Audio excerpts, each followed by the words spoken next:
The Peskin Report is sponsored by High and Happy Catering out of Springfield, Massachusetts. Their chef, Michael Best, can cook anything you want with or without being infused with cannabis. Check out some of what they make on their Instagram at High and Happy Catering or call them at 413-785-8999. You'll be happy you did.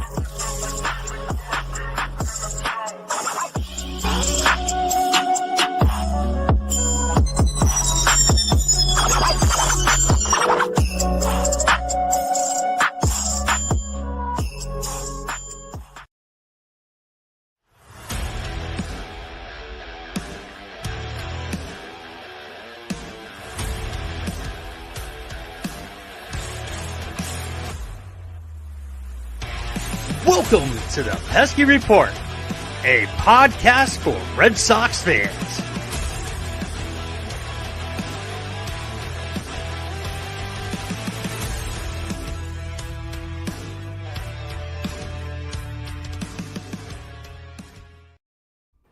What's going on, everyone? Welcome back to another episode of the Pesky Report. This is episode number 145. My name is Brad Chandler. With me today, I am joined by Justin from Baseball and Whatever podcast. How are we doing? I'm gonna be stuck watching the Cubs lose to the Red Sox for the next 3 games. So I'm not doing so well, Brad. I'm not gonna lie. But no, besides that, I'm doing just fine. Thank you.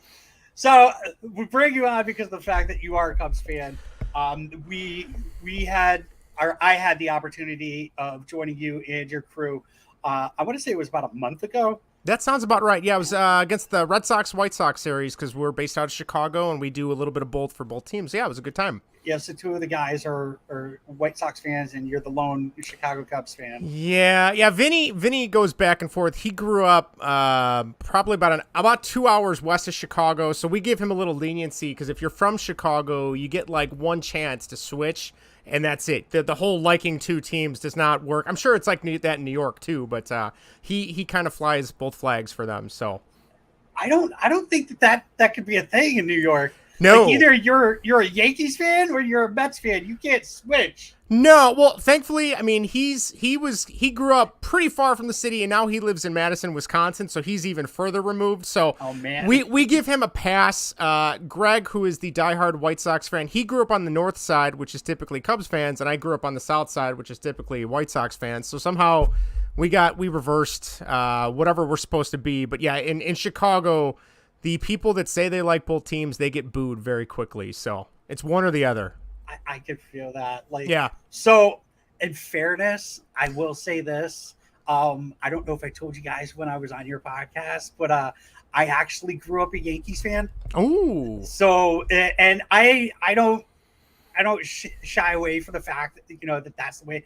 I was in foster homes when I was younger. So, I mean, I should be given like a little bit of like, okay, that's understandable. Yeah. That the only reason I was able, like the only way I was able to watch baseball when I was in foster homes was if it was the Yankees. Mm-hmm. And so that's why I became a Yankees fan. And sure. But it's still crazy to tell that story to people. And they're like, oh, you're a Red Sox fan, but you grew up a Yankees fan. Mm-hmm. And your all-time favorite baseball players like was the captain basically for the Yankees when he was on their teams. Mm-hmm. My favorite player is Don Mattingly. Oh yeah. Okay. Yeah. So I always, I don't shy away from it. I do tell people it's a thing. I'm not a Yankees fan now. I think it was about 1996. It could have been 95. Okay. I ended up seeing Mike Greenwell hit a home run over the Green Monster, and that just changed.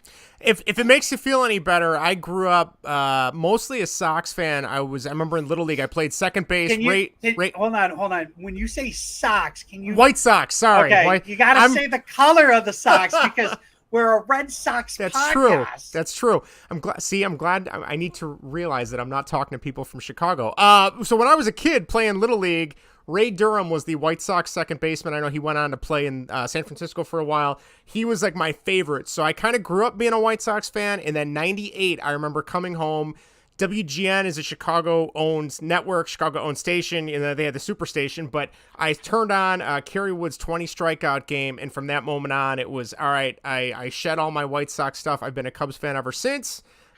Some might say that was the wrong decision. I don't know, but like I said, you get like one switch, and then if you can't really go back. It's one or the other. So that's kind of how I've been pulling ever since, through thick and thin, and mostly thin the last 3-4 years. So yeah, it's definitely been kind of thin.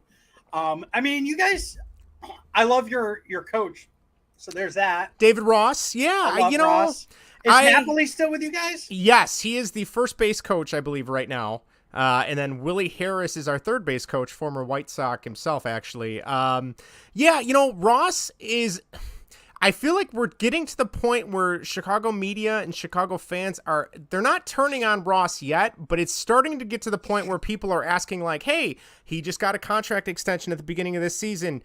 They haven't really done that well. Now, granted, people that would argue against that is, the last couple seasons have been kind of goofy with the pandemic and everything. So, this is his first real chance to show us what he's got. I mean, the first season he took over, he got them to the playoffs. Granted, they played the Marlins in the shortened season and then got swept, which we try to forget about that. But, I'd like him. I'm hoping he's there when they turn things around, and they don't just use him as a Ricky Renteria-style guy, who was the guy we had before Joe Madden, and they dumped Renteria right before they started making headway into the playoffs. So we'll see what happens.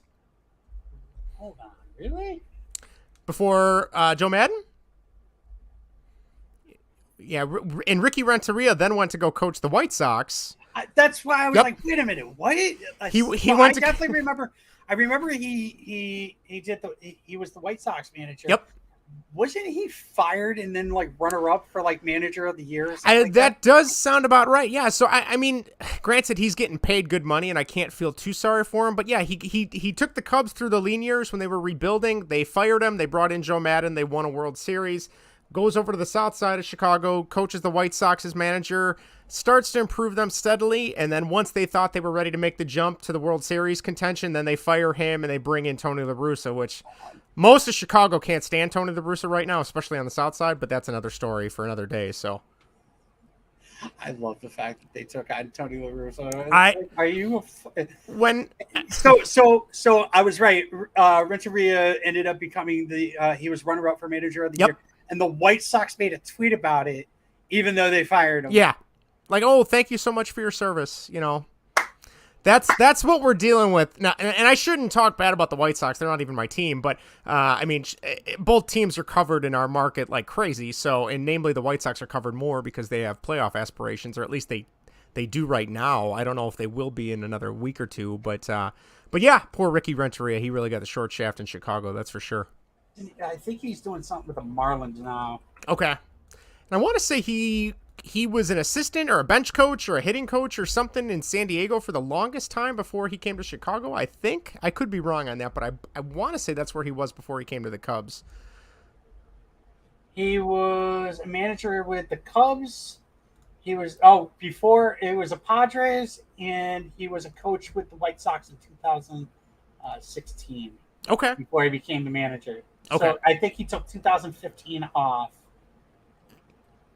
Yeah, that would have been the year that the Cubs made it to the NLCS and lost. I believe they swept the Cardinals, and then they lost to the Mets. That was the 2015 season. Sorry. So yeah. Meet the Mets. I can't believe. Have you ever heard that song? Yes, I have. Oh, yes, I have. It was the craziest thing I ever found. I was like, no way, they actually have a song. It's, I can't speak for all the Mets fans out there, but the ones I've met at Wrigley Field, little out there. They're a little strange. Just the handful, small selection, and I'm not generalizing, so I can't say all of them are like that. But interesting bunch, those Mets fans. I mean, you'd have to figure they'd have to be a little strange, especially when there's a saying called "the Mets will Met." That's true. That's true. I mean, come on, they're doing fantastic this season. Yeah, yes, they are. I mean, like, they spent $40 million a year on Max Scherzer, and then he went down because of a dog bite. Mm-hmm. And then, like, that's literally like the first thing that comes to mind is like Mets will Met. Yeah, I mean, look at when they hired Beltran. Oh, They hired him. He ended up not even coaching like a game, and then he gets fired. And it's like the most Met thing ever. Oh yeah, to the Mets. Yeah, it's insane. the history of that organization is very interesting, to say the least. So I'm just happy that the Wilpons aren't the main like owners anymore. And Stevie Cohen's is they made a tax bracket because of Steve Cohen, and he's just like, you know what? Fuck you. I would kill to have an owner like that, because right now, as a Cubs fan, Tom Ricketts came in and, he played himself up as, I was a former Cubs fan. He was a Cubs fan. He's like, I'd go to games in college with my future wife in the bleachers. I love this city. I love this team. It means so much. They did the rebuild, which the fan base was on board because they knew how bad things were there with the previous regime, which was the Chicago Tribune, the newspaper company, owned them for the longest time. And then, they got lucky that first year in 2015 when they were done with the rebuild. 2016, they won the World Series, and then they couldn't catch lightning in a bottle again. It was like this smoke and mirror show. And ever since, the funding, the spending, and Tom Ricketts in general, I know before we started recording, we were talking about they created their own network for the Cubs, yet half the city of Chicago doesn't have access to it. They created a new sports book, which has been where all the money's going this season. It's supposed to be beautiful, but I mean, when I go to a game, you can do the sports book thing on your phone right now. I mean, I don't know. That's just me, and then obviously they renovated the neighborhood, they renovated the stadium, which is great. But it's like, all right, well, you've done all these things. Let's put money back into the team. But he was also the guy that was claiming biblical losses last season, but then tried to buy a soccer team in Europe this year. Yep. So I would Cohen seems like an amazing owner, and if they win, he will definitely be cheered for in New York for sure. Like I said, he as soon as that entire situation happened, I was all for it. It was like, Stevie, thank you. Like, you'll make the Mets like actually like good again. And like he started throwing money. I mean, look at it. He gave Max Scherzer, what was it, 3 years, $40 million. Like, come on! I can't imagine what the owners worth $40 million. No, but I can't imagine what the other owners were saying in those lockout negotiations when they're trying to figure out all this not tax bracket, with the luxury tax brackets and stuff. And they're like, Steve, stop spending all this money. We don't want to do that. We want to play poor. And Steve Cohen's just like, no, I want my team to win. I'm gonna go out there and buy what I need. So I give him credit. It's because he actually grew up a fan. Exactly. And that's exactly. I want to say he's from Greenwich, okay, which is like a half an hour, 45 minutes away from New York. Okay. Is that Queens or whatever? Is that Connecticut, right? Yeah, that's Connecticut. Okay. So it's like, damn well that dude's going to just drop. He's just going to drop on New York.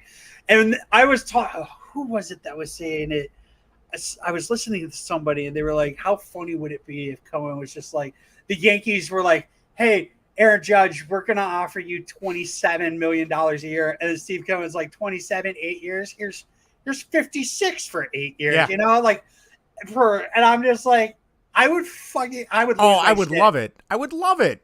And especially being an outsider, not having anything to do with New York baseball and just enjoying the like chaos that would cause. I would absolutely enjoy that for sure. It would be fucking hilarious. All right. So let's talk about your city. Chicago and whatnot, yes, and your podcast. So give us a little insight on what you guys do, what you guys talk about, how often you guys do it, and whatnot. Yeah, so baseball, whatever. We started this probably about a year and a half ago now, roughly year and 4 months.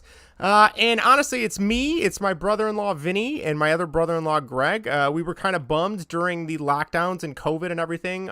We all have little kids, so we kind of kept our distance a little bit during the pandemic. So we're like, you know what, let's just get on Zoom and talk to each other, because we're all, even though we're family, we're actually very good friends. And we kind of said, you know what, maybe we should record this and turn it into a podcast, because I had been on a hockey podcast with a friend for a while, and Greg and I had floated that idea, and I'm like, all right, yeah, let's try this. So we're like, all right, we're going to do one episode. We'll see how it goes. We'll talk about baseball. And then we kind of had this epiphany like, well, yeah, we love baseball, even though our teams are garbage most of the years. But not everybody loves baseball. And if people might actually listen to this, especially when the White Sox or Cubs are bad, we might need a backup plan. So that's where the whatever comes from in baseball and whatever. We got The first half of the show is us talking about the Cubs and White Sox, and sometimes we'll dig into the Bears, when they warrant it, which isn't very often, and the Bulls and the Blackhawks. But then the second half of the show, we usually just pick a random topic or about pop culture, music, video games, TV shows, and we're really big into doing top 5 lists. So we recently, when Ray Liotta passed away, we did top 5 gangster movies, and we all did our list. We did top 5 video games from the PS1 a couple months ago. We've had guests on. We were lucky enough to have Jason Kendall on, former Pittsburgh Pirate and Chicago Cub. I still can't believe he came on to talk to 3 morons about his baseball career. Yeah, and thankfully through, Belly Up Sports, people started buying the merchandise they created for us, and it's just been crazy. So once a week, usually on Thursday nights, we get together, we do it live on StreamYard and YouTube and Twitch, and then I edit the stuff I need to edit and put up the audio feed on Friday morning. And that's it. So that's typically what we do once a week. It's been a lot of fun, though. And surprisingly, people actually want to listen to us, which is surprising because when we started this, it's like, all right, well, I'm sure I can con my wife into listening once or twice. I know my parents will listen because they want to be supportive. And that's probably going to be it. And then when we were getting, downloads from states and cities that none of us have anything to do with, we're like, wow, maybe we're not so bad at this as we are. I mean, we're still pretty bad, but people seem to enjoy it. So it's been a lot of fun. I will say I was on your show, like I said, about a month and change, and I enjoyed being on there with you guys. You guys are pretty funny and whatnot. You had mentioned Belly Up. We're obviously affiliated with Belly Up as well. That's how we have our connection and whatnot. And I agree. When you like record an episode and you post it, and then like a couple days later you look at like the downloads and you're like, wow, like. Us, we have like once in a while I'll take a pic and like we've got people in Washington State that listen to us, and then we got I know of one of our followers on Twitter who lives in Vietnam, and I talk to him on occasion. It's like it's surreal to get that connection, and then when you find out who they are and whatnot, and you're talking to them, it's like that's really cool. Oh, without a doubt. And going along with what you just said, starting to see like, these states, the same cities keep popping up every week. Okay, well, maybe we have fans there. And then, then people started writing in, and we had a Google Voice line, and people would text in, and it, like you said, surreal is the perfect word. And then to meet other people that you would have never met in your life had you not done this, whether it was, talking to you about Boston and the Red Sox, or, we talked to some minor league broadcasters recently, and it's like, we didn't have this. We would have never made contact with these people. And it's just really, really fun to just see how small the world is when it comes to this, and how you reach out, you get someone to come on, and you have a good time. It's you couldn't ask for much more. I think it's so cool that you guys are basically a family-oriented podcast, because there's no, like, my brother and I, we are like complete opposites. I'm a Sox fan. He's a Yankees fan. But he doesn't pay attention to baseball as, like, I'm diehard, like I probably watch like 148 games a year, and the other games I'm like at the games or something, you know what I mean? Right. He's a football fan. Okay. So him and I tried starting a podcast together. It just didn't work. Yeah. And so, but it's really cool because, with the fan base for the Boston Red Sox and baseball in general, it's easy to find other people.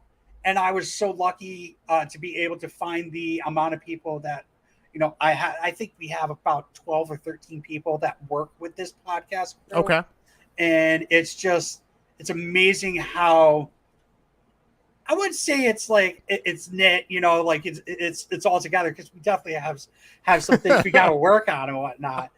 But I do love the fact that we basically have, it's the same podcast, but like we have 2 different hosts. Sure. We have like I'll go ahead and I host the weekday shows because they're usually at night after a game, and then we have Brandon who he'll host the podcast on Sundays, because he's available to do that on Sundays. He's not able to do that on the weekdays, staying up until 11, 12 o'clock. Oh, yeah. Tell me about it. I will tell you right now, there's sometimes where I'll be up until 1 o'clock in the morning.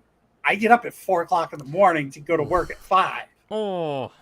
Yeah. There's when we started the show, the goal was to keep it under 50 minutes, and I think that lasted the first episode or two, and now it's so hard. It's so hard, and it started off. Then it was like, all right, well, we'll keep it to an hour and a half, and then I think our last episode was like 2 hours, 2.5 hours, to the point where I'm trying to upload it at midnight on Thursday night, and I remember the Spreaker account was like, oh, it's too many megabytes. You need to cut stuff. Like we've hit the limit of what Spreaker will allow. So I talked to them. I'm like, really?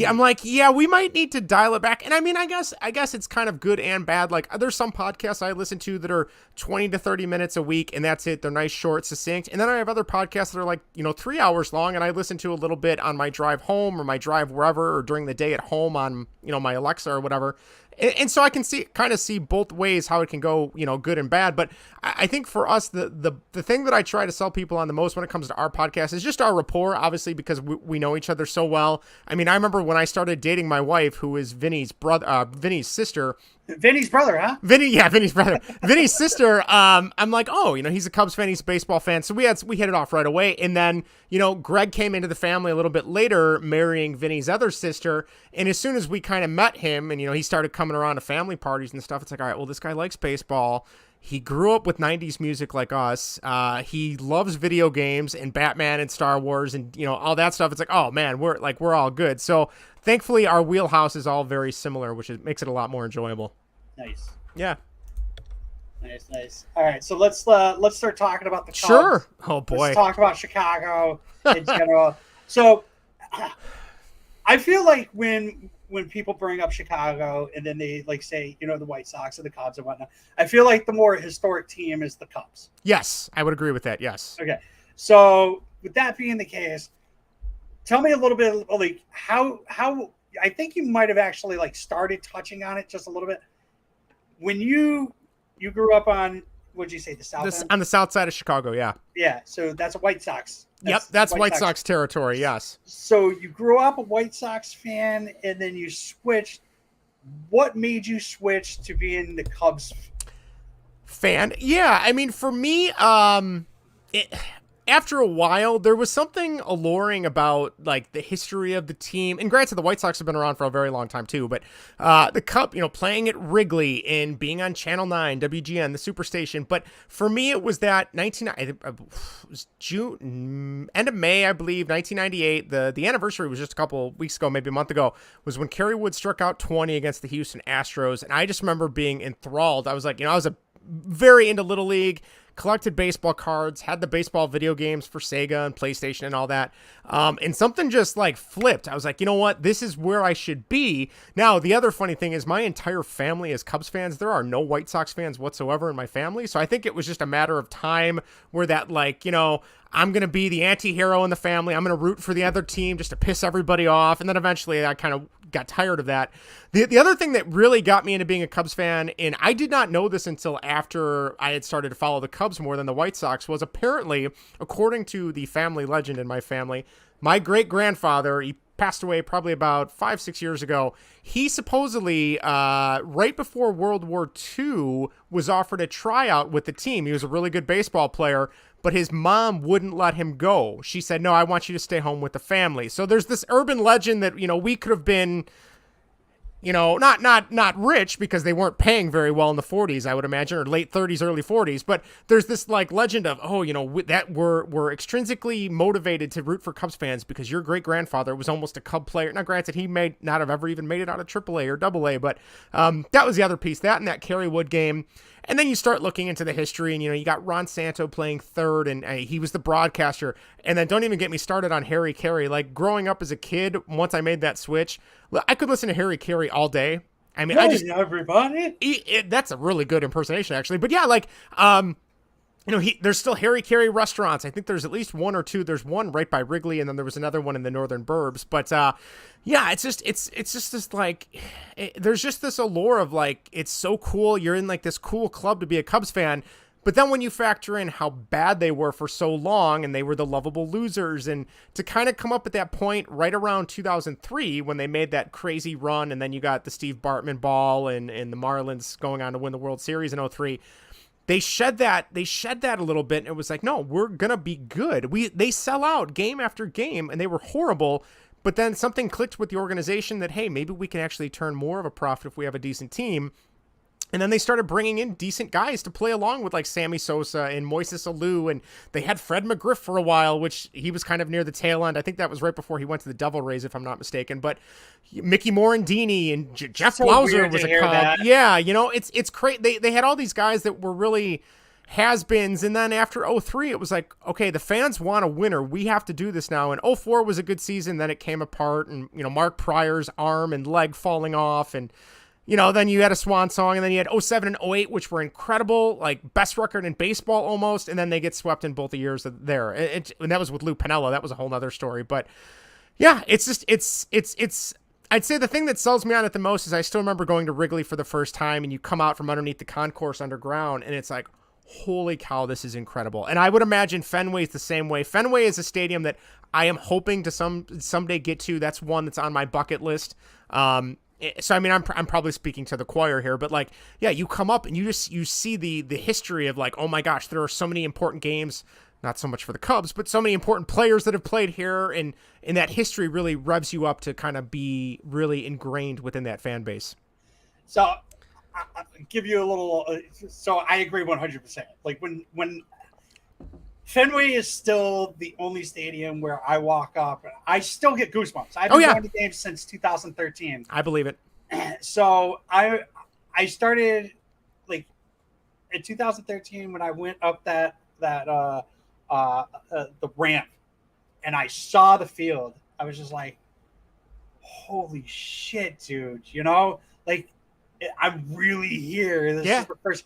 And then not only was that cool, but my first game that I went to, it was Fan Appreciation Day. Oh, nice. Okay. So I got to go down on the field. Oh, and wow. I met Ryan Dempster. I met Johnny Gomes. And speaking of Harry Carey and impersonations, Dempster was one of my favorites when he was on the Cubs. He was an incredible pitcher at the time, and it seems like an incredible guy from what I read and hear about him.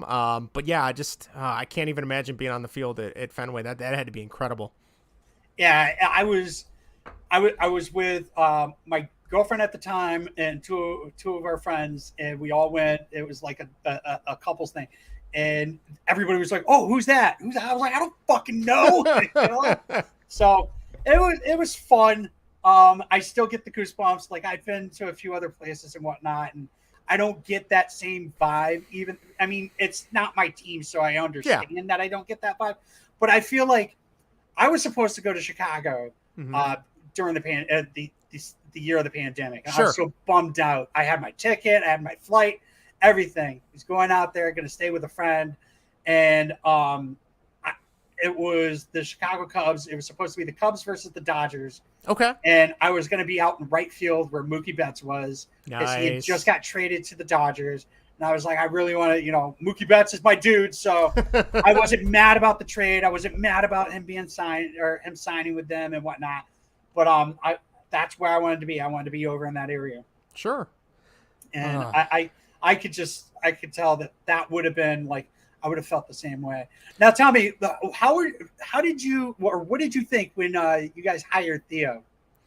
Oh, because we have that connection. Like we both went, like we went 86 years. You guys went how long? 106, I believe. So 100 plus years. Yeah. And then we both had the same guy who was our GM or the president of baseball operations when he broke the curse. So what are your thoughts on Theo? My gosh. And make sure to be careful, because people who are Red Sox fans here will listen to this and they'll be like, oh, this guy said something bad about Theo. Oh, let me get his Twitter account. No. Don't, you have nothing. Theo Epstein is a god in my opinion. Good. No, I remember when they brought him on, it finally was like, you know what? Okay. If we're going to win a World Series or have some sustained success, this guy's gonna do it. He's like the curse buster. I remember following him a lot in Boston, just seeing Boston, break the curse, if that's what you want to call it. I know some people in Chicago get really weird about calling it a curse, but yeah. So I mean, I remember them saying on the radio, breaking news: Theo was coming on board. He's gonna be, the president of baseball ops. And I was like, oh my god, this has a chance of working. So then he literally came out and said, okay, here's the plan. This is not going to be fun right away. We are going to dump salary. We have to rebuild everything. I mean, the Cubs organization, they didn't even have cameras at their minor league stadium set up so they could watch their prospects. They had no analytics department. They were so backwards. Funny story. They didn't even have 2 sets of equipment when they would go to spring training. They would box all their equipment and bring it to spring training because they were too cheap to have stuff at Sloan Park, or I think it was Hohokam at the time. That's how cheap they were. So when he came on, all Cubs fans, Chicago in general, I think was really excited. And then you just saw this, incremental improvement each season. Now, was his reign as a Cub or in the Cubs organization perfect? No. Edwin Jackson comes to mind. I was against that signing from the get-go. That one wasn't too good, but overall, for every miss, there was like 4 or 5 hits that he hit on. So he is considered a savior here. And then obviously 2015 was great. 2016, I still remember watching the World Series, and every pitch they would literally cut to him and his family, both at Wrigley and at Dodger Stadium when they were in the NLCS. And then also at, I want to call it Jacobs Field. Progressive Field, I think, is where the Guardians play now, right? Or it's what it's called now. They kept cutting him. Fun fact, actually, last week he was in Chicago at Wrigley, and if you're not familiar with Wrigley Stadium, the wall above the ivy, there's a basket, and you're not supposed to go in there. The ushers get very mad at you if you do that because it's only a chain link fence. It's really chintzy. But there's Theo laying in the basket, beer in hand, having a good time, partying with the people out in the bleachers, which is usually a party to begin with. And supposedly he was trying to get Jed Hoyer to come with him, the current Cubs president of ops, I believe, and former GM. And Jed's like, oh no, the fans do not like me right now because we are not doing good. And they would not like to see their head of baseball ops partying with the former president of ops. So no, he is future commissioner of God, If that happens, I would be so happy because I don't know how you guys stand on Manfred, but I cannot stand Rob Manfred with a passion. I'm pretty sure that I know that's a hot take. Yeah, that is a hot take. Yeah. Like hot take, Manfred not liked. Oh my goodness, Manfred is probably. We were discussing this most recently. He's probably the most hated commissioner in sports.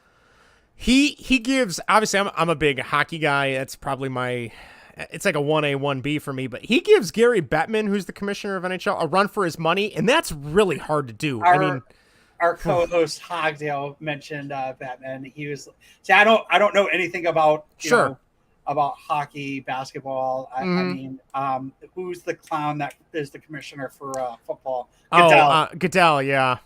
But yeah, no, I mean, like Gary Bettman, when he comes out with the Stanley Cup at the end of the playoffs, he gets booed every time by every single stadium. Like it's like a tradition at this point. If you don't boo him, there's something wrong with your franchise. But unfortunately, he didn't even give out the cup this year. They sent the assistant commissioner out. I wonder why. Yeah. So, but no, Theo is revered in this city. Even when there was a little bit of trepidation the last couple seasons because there was a lot of talk of like him. We knew he wasn't going to renew his contract. So was he going to leave early? Was he going to stick around till the end? How was he going to set up the team going forward? Now, some people would say that he kind of left the team in a bad spot with the way they're playing now. I would disagree. I would think it's that the last year or two, they held on to their stars too long, and they kept hoping that they would return to their 2015 and 2016 seasons, and they just regressed. I mean, if you look at Javi Baez overall since he's left, he's had a rough go. Chris Bryant has been hurt most of the time since he's left in Colorado. And I think really the only one that's doing okay is Rizzo out in New York, but no, I would take Theo any day in a heartbeat. He should be commissioner for sure going forward. I think there's a lot of people out there that would agree with you. I would totally. We've discussed it numerous times about having Theo. When he left the Cubs and then he joined Manfred in the commissioner's office and whatnot, it was like it's only a matter of time before he takes over the reins.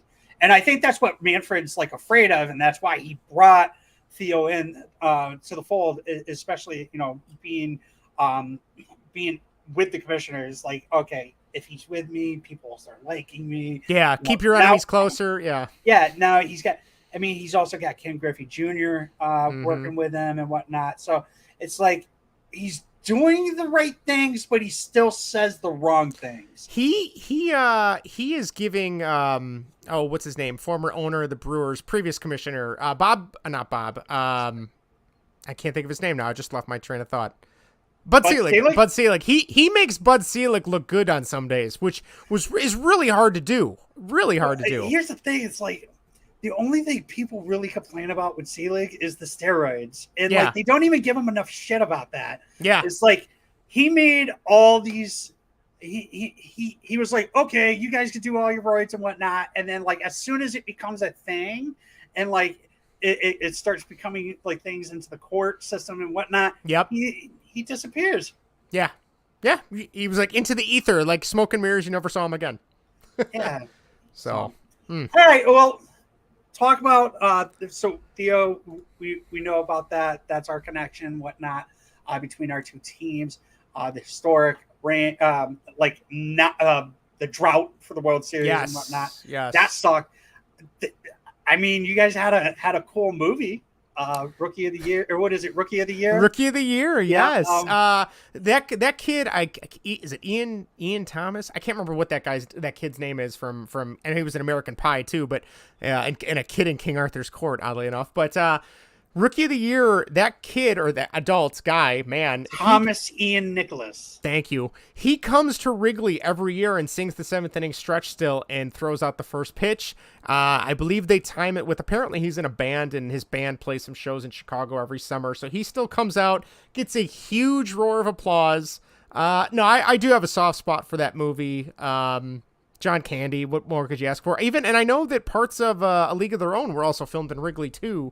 I want to say the parts where they're training the girls how to play, or they're doing the tryouts, I guess you could say. I want to say that was filmed at Wrigley as well. They just had to make it look older, which isn't that difficult to do, but yeah. I wonder, I'll have to go back and look at that, see if I can't see some ivy there. Yeah, there might be something like that. But no, yeah, Rookie of the Year. Yeah, I've always been curious how that movie plays outside of Chicago. Like, is it? I would imagine it's not as much of a fan favorite if you're not from Chicago. I don't know. I could be wrong. Maybe not. I feel like The Sandlot is the movie. That's the quintessential one for sure. Yeah. And it's like, you ask a lot of people, like, what's your favorite baseball movie, this, that, and the other thing. Everybody's going to say something different. But I feel like the top ones are probably going to be like your Disney movies. You know, you're like, or Major League, Sandlot, Rookie of the Year, Angels in the Outfield. Oh, wow. I haven't seen that in probably 2 decades. That's been a long time since I saw that one. Yeah. I mean, Rookie of the Year, my buddy and I, my old roommate, we used to work together and whatnot, and we would literally, we would be like, let's play some ball. Let's play some ball. Yes. Oh God, that was the Daniel Stern, right? Yeah. That was, yeah. He stole that movie too. Great job. You warm up the ice. I just remember seeing that and Little Big League around the same time. And Little Big League's okay, but I feel like it doesn't hold a candle to Rookie of the Year. No, definitely doesn't. So Little Big League came out in '94, and Rookie of the Year came out in '93. Okay, but yeah, like all these movies around this time. These are the movies that all came out around that time. You got Little Big League, Sandlot, Angels in the Outfield, Mighty Ducks, Major League, Little Giants, and Rookie of the Year. What a time to be alive. Oh, I miss those days. I would have been 6-7 years old. Yeah. I watched Little Giants probably a couple of years ago. I was like, does that still hold up? This movie sucks. No, that's so bad to hear. Oh, poor Rick Moranis and what's his name? I can't Al even. Bundy. Yes. Yeah. I'm trying to think of his real. I don't remember what his real name is, but yeah. Oh God, the Icebox. Ed O'Neill. Thank you. Yeah. The Icebox, and was it, there was the annexation of Puerto Rico was the secret play. Why do I remember this? I don't know why. John Madden shows up in the bus. Yeah. I couldn't ask for more there. Todd Bosley, who was the nerd. Oh God. Yeah, that's right. Oh, jeez. Wow. Holy cow. Man. They don't make movies like that anymore, for better or for worse. I don't know, but no, all they do is make remakes. Yeah, a remake of it. Yeah, it's usually not. There's very few remakes that I think are better than the original, or at least hold up to the original. So I don't know any remakes that No. are better than the original. No, I can't think of any off the top of my head. No. Off the top of my head, no. All right. Let's get back to the Cubs. Sorry. No, dude, it's my fault. We keep like going this way and then that way. Right. So we talked about Theo. Let's talk about Hoyer. Also, I had a question for you. Sure.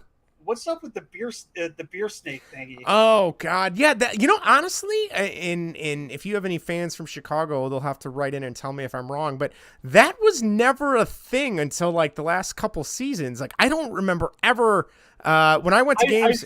I feel like with COVID and everything, that really should probably not a good idea. No, probably not a good idea at all. But even like, in college, me and my one buddy, we went to a bunch of Cubs games, and we would always just go sit in the bleachers because it was the cheapest. Which now, as a 35-year-old, let me tell you, sitting in the bleachers with no back support, man, I feel like an old man. But yeah, like growing up from like 2006 to like 2015, every game I went to, or the games I went to in the summer, I never saw a bear snake in the bleachers.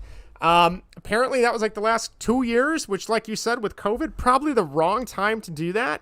And then the fans, the outfield fans, they get so upset at the ushers when they come by and demolish them. They knock them down like a Jenga tower, and they all get upset. Yeah, that's kind of. I went to a minor league game yesterday. I watched Scherzer make a rehab start. Okay. And somebody was hitting a beach ball, and the usher took it, and I was like, "Guess there's no fun here." And he's like, "People are trying to watch the game," and I was like, "Guess there's no fun here." Wow. And he just got really mad at me and like walked away as he pops the fucking. The oh God, like, that's like some Disney villain level shit right there. Like a beach ball. The one thing that drives me nuts is the wave. I hate the wave. Thankfully, it's not really done at Wrigley. Holy fucking shit! I found somebody. I hate it. Thank you. I hate it. Thank you. So I made a post on our Twitter account the other day. It was like, wave, is it dumb or is it cool? And no. people were like, oh, if you bring kids with you, it's cool. It's like, no, it's not. Sit down. I'm trying to watch the damn game. Yeah, no, I don't understand now. Okay, now here's another question for you. This could be viewed as the same alignment as the wave. Where do you stand with, obviously kids bringing mitts? No problem. I get that. Where do you stand with like the 40, 50, 60-year-old guys bringing their mitts to the game?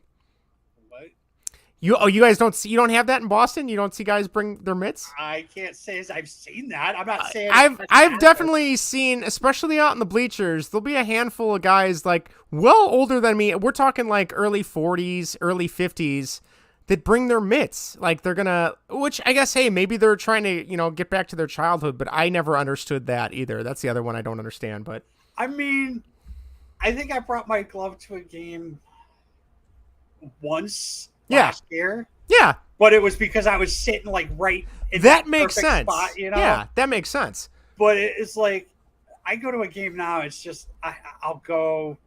The only thing I really bring with me is my battery pack so I can charge my phone. So you can charge your phone, right? Exactly. Yeah. That's pretty much, the less you can bring the better. But no, I don't know I don't really have an opinion on it either way, but it's something I've noticed more recently, and I'm like, that's either they really want to catch a foul ball or and I mean, we're not talking, like you said, not prime real estate to catch like a home run or something, just random spots. It's like, you're probably not going to get a ball up here. But let me ask you a legitimate question. Sure.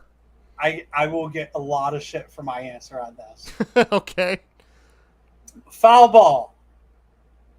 Do you give it to the closest kid or do you keep it? Okay, can I, is there something historic going on, or is it just a random foul ball? Just a random foul ball. I would say if no kids come up to me, I'll probably keep it. I'm not going to seek a kid out, but if some little kid comes running up to me, then I'll probably just give it to him, to make him go away. But that's probably what I would do. Home run. Do you keep it or give it to the kid? Oh, yeah, it's getting tougher now. If it's not a historic home run, then I would probably give it to the kid. However, if you're at Wrigley and it's the opposing team, you don't have an option. You throw it back onto the field. You do not keep it. That is a tradition at Wrigley that they still to this day do. And sometimes you see some people airmail it all the way back to the diamond. It's pretty crazy. So. Oh, wow. Yeah. So my answer is this. Foul ball. I've never caught a foul ball. So no, neither have I. If I catch a foul ball for the first time, that's mine. Sure, I can get on board with that. If it's any time after the first time, kid, you can have the ball. Yeah. You know what I mean? Unless, say, like, it's, like, I don't know, say, like, David Ortiz foul ball. Oh, yeah, or something yeah. like that. Yeah. Home run? Fuck them kids. That's, you know what? I know for my bachelor party, we went to a Cubs game and I got a batting practice home run. And so I still have that. Like I wrote it on like the date or whatever. And that was kind of a cool experience. Thankfully, no kids came up to me asking me for it. So I kept it for myself. But yeah, I don't know. I guess it would would depend how I felt in the moment. Like if I was really amped up, I probably would want to keep it, you know? So and add it. So in 2013, I brought my dad to a Red Sox Yankee game at Fenway for his birthday, and I bought the I forgot what it was called, the upgrade or whatever, so that we could watch batting practice for the Boston Red Sox and whatnot. We were standing out in right field, and Poppy was up, and then he was blasting them up to the Green Monster. Oh, nice. So we go up to the Green Monster, and now he's blasting them out to right field. I'm like, you asshole. Yeah. So later on, so it's always the home team first, and then, you know, then the away team. So then we go back out to right field. Alex Rodriguez comes up to bat, and he's taking his batting practice and whatnot. He cranks one out to right field, right over the bullpen. It ends up hitting off this kid. I literally catch the ball. And I just like looked at the kid and I was like, here you go. And my dad's like, why the fuck would you do that? Yeah. I was like, one, it was a batting practice ball. Yeah. Two, it was A-Rod. Oh, three, yeah. And three, it hit off this kid's head. Like, I felt bad. Yeah, it's like the Jose Canseco hitting off the head and going on, you know? So, yeah, no, I guess you probably did the right thing there. It was probably the right thing. Maybe. I don't know. It was a batting practice homer. Yeah, no, you can't really get too pumped up about that. No. All right, let's talk about the series coming up. Sure. So we got you guys are playing tonight, right? We are, yes. They are probably well, I don't think the game has started yet, thankfully. So if it hasn't started yet, they can't lose. Yes, it starts at 7:05. So they are playing the Cincinnati Reds for a battle for worst in the Central, if I'm not mistaken. So yeah, good times. All right, so we've got Friday, Saturday, Sunday. Mm-hmm. You've got Rich Hill going up against Adrian Sampson. Mm-hmm. What do we have to look forward to with Adrian Sampson? So Adrian Sampson was a guy. Was it 2 weeks ago when the pitching staffs had to come down a pitcher, right? If I'm not mistaken, that new rule. He was a guy that was right on the bubble, and then if I'm not mistaken, he pitched like lights out. And he was a guy. He's only pitched 10 innings this whole season. Like he recently was a call up for the Cubs. He actually is doing really good. He's got a 1.69 ERA. I think his FIP is about 1.82. So, like, all of a sudden he turned it on so he didn't get sent back down to Iowa. Whether or not he can sustain that, I'm going to argue no. But, I mean, he might be able to do okay. I mean, he's 30 years old. He's not some hotshot prospect. So, and you said 10 innings? He's only pitched 10 innings for the Cubs this season. So, I feel like the Cubs are notoriously bad when it comes to facing pitchers that nobody really knows a lot about or haven't pitched in the majors that long. I don't know how the Red Sox are with that, but honestly, he's due for a bad game, so I could see the Red Sox lighting him up, no problem whatsoever. All right, so you guys are facing off against Rich Hill. Oh, yeah. Who, man, his baseball reference is so long, I can't even fit the... It amazes me that he's still pitching. Like, I remember when he came up with the Cubs, or was a rookie or a sophomore season with the Cubs, and I was still in like high school. He pitched for them from 2005 to 2008. Yeah. Yeah, so I mean, he definitely had some decent years. I was sad to see him go, and to be honest, if I would have known he'd had the longevity that he's had, I mean, he had some good years in L.A., and I mean, it seems like he's doing okay in Boston this season, right? From what I can see, A lot of people give him shit, like, oh, he shouldn't be on this team, whatever. He's definitely good for a number 5. Yeah, I would take him as a 5th any day. What's going to end up happening is it's like once we get Chris Sale back and we get Paxton back, he'll probably end up going into the bullpen as a long reliever. Okay, that would be valuable to have. I don't think he's going to like that, but I think he really well. He wanted for so long to be a starter, and for them, if they just like put him in as a middle reliever. But bro, you're 42 years old. You pitch where you're told to pitch. Yeah, it's one of those things where like I feel like the bottom's going to drop out at some point, and you kind of need to realize where in your career you are and how much time you have left. And like you said, if you're that old and you're still being productive, be thankful you have a contract, right? Like, very true. You know, that's my take on it anyway. Yeah, 100%. And whatever. I mean, I love me some Dick Mountain. Oh yeah. Which sure. Which, by the way, anybody who's listening to this, make sure to check out our Twitter page. We have a link there with our merch site. We will also have the link in the description of this show. We have some Dick Mountain shirts. We have a MILF shirt, which is Man, I Love Franchi. I'll tell you about that off air. Fair enough. We have some regular Pesky Report shirts, and we have some NWO type Wolfpack shirts as well. So nice. Go check that out. A little plug there. So Mountain has pitched 66 innings this year. So far, he's given up 65 hits, 34 runs, 30 of them earned. Only given up 8 home runs, which isn't bad for a guy who's tops out at like 90. Yeah, I would say I would have expected worse, to be honest. So that's not too bad. Well, our Nathan Avaldi, who is one of our better pitchers, I think he's given up 16 so far. I think he leads the league. So, but Dick Mountain's he's doing good. He's a typical. He'll throw like 4 1/3, and if it's a bad team, he'll go 6 innings. So I'm expecting 7. Joking. Yeah, exactly. Yeah. But in fairness, you guys do have a chance against 2 of our other starters. I believe Saturday we're on Fox. That is correct, I believe. Yep. That is correct. You guys get to face off against Josh Winkowski, who made his debut earlier this season. He was part of the Andrew Benintendi trade. And then we have Connor Siebel, who just made his first start of the season for the Boston Red Sox a couple days ago on Monday, I believe it was. Yes, it was on Monday. So you guys have a chance. Now give me a little bit of information on Alec Mills and Keegan Thompson. Okay, Alec Mills actually threw a no-hitter last season, so people were pretty hyped about him for a while. He then was on the 60-day IL almost the entire season. He just came back, I believe, last week or 2 weeks ago. He's been gone a long time. He's only pitched 17 innings, so he's been back about 2.5, 3 weeks, if I'm not mistaken. But stat-wise, not good. He's got almost a 10 ERA in 1 start. So, and two relief appearances. So he was one that Jed Hoyer, our previous GM and now, president of baseball ops, was really high on.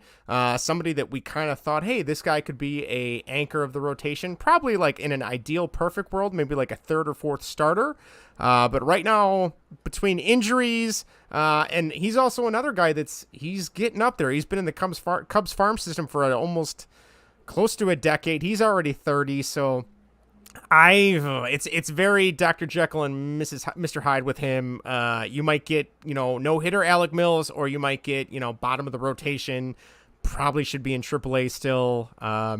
won't look too good there. So not too high on him. However, Keegan Thompson has been one of the bright spots for the team this year. He was initially brought in as kind of a relief guy, and then they started to stretch him out a little bit, was starting to be like the spot start guy, kind of the bullpen day guy when we had to have one of those. And now they've moved him into the bullpen full time. Had a couple really good starts, and then the bottom kind of fell out, had a couple really rough starts. And now the last 3 or 4, he's done really, really good. He's got a 3.3 ERA.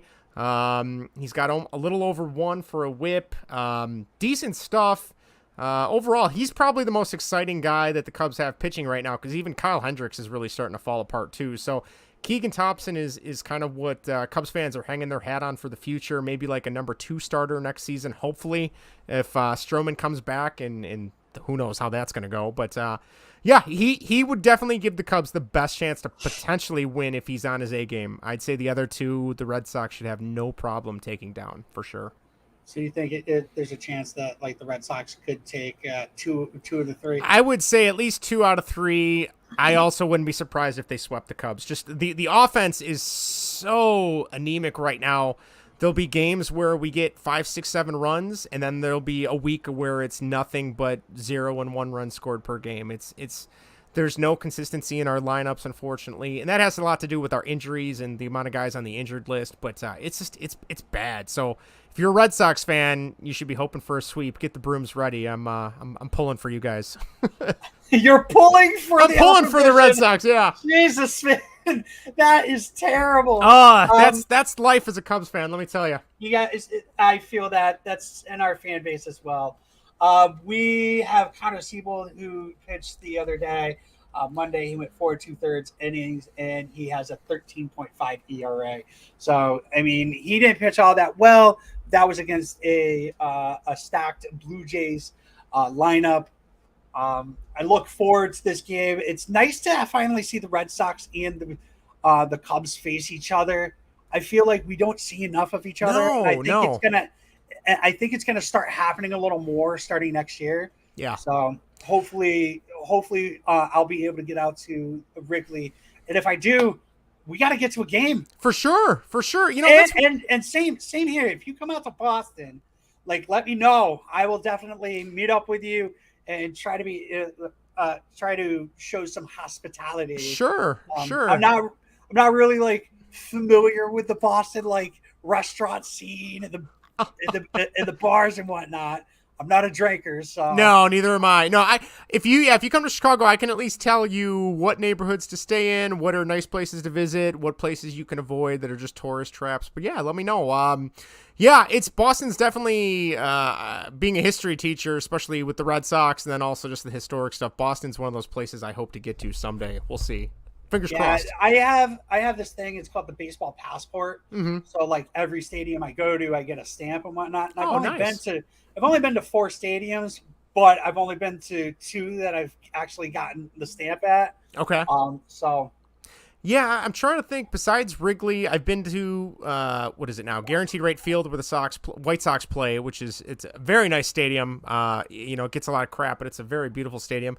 I've been to Tropicana Field, which is a weird place to watch a baseball game. Is it a dump?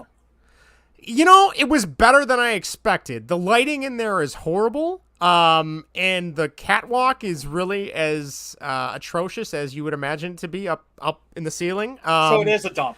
Yeah, it's not great. It was cool to see a game there. And then I'm trying to think. I've been to Coors Field. Coors Field was beautiful. I really liked that. And then I've been to the new Busch Stadium, which great stadium. But as a Cubs fan, I am legally obligated to hate everything St. Louis. So I can't say any good things about it. So, but it is a nice stadium. I'll admit that. I have been to, obviously, Fenway. I've been to Yankee Stadium. I've been to Citizens Bank Park. And I went to Marlins Park down in Florida. Oh, yeah.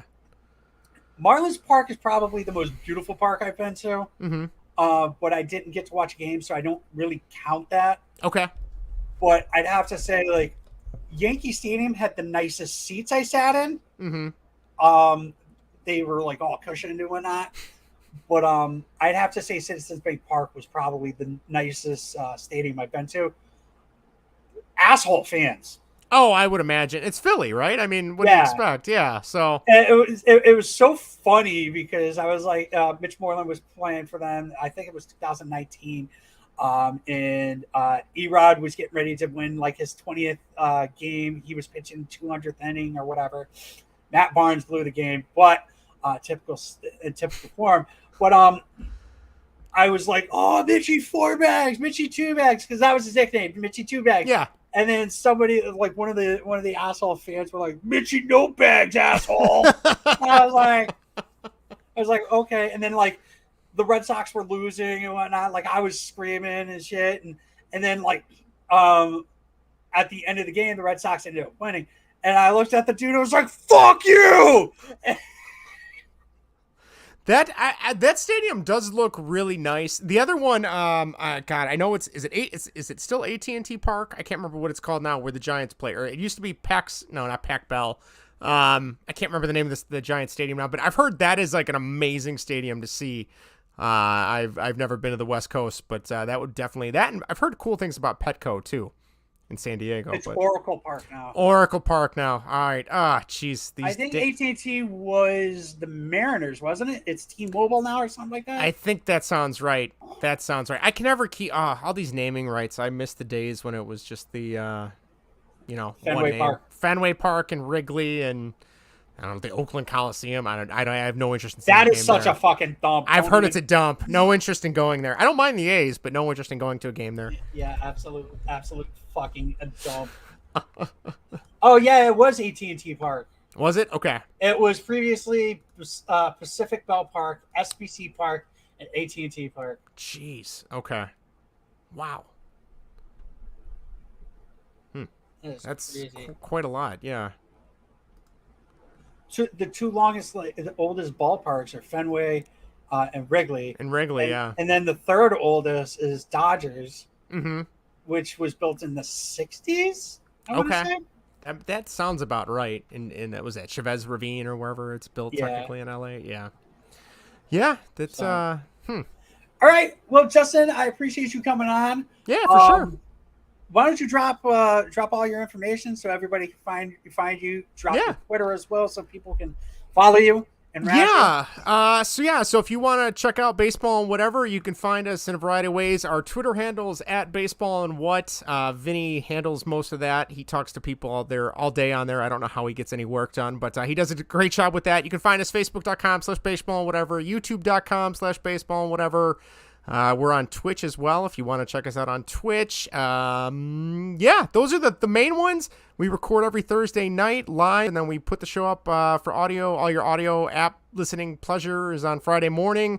If you want to follow me on Twitter and see my bad takes, I'm at JS_MC2. But check us out. Even if you're not a Chicago baseball fan and you just want to hear three guys talk about pulp culture. No, not Pulp Fiction. Pop culture, video games, movies, TV shows, other sports. Check it out. I think you'll enjoy it. Some good guys there. Some terrible teams that they follow. Yeah, you're not wrong. Well, we'll have to get back together one of these times. For sure. Hopefully, I'm trying to do something hopefully at the end of the season where I start getting together with a person from every fan base and shoot the shit. Sure. So we'll definitely get you guys back on. Hopefully we'll get all three of you on next time. So that sounds good. Thank you for coming on, man. And go Red Sox. Go Red Sox. Take the Cubs down a peg. It's so bad that you're a fucking Cubs fan. Yeah, I know.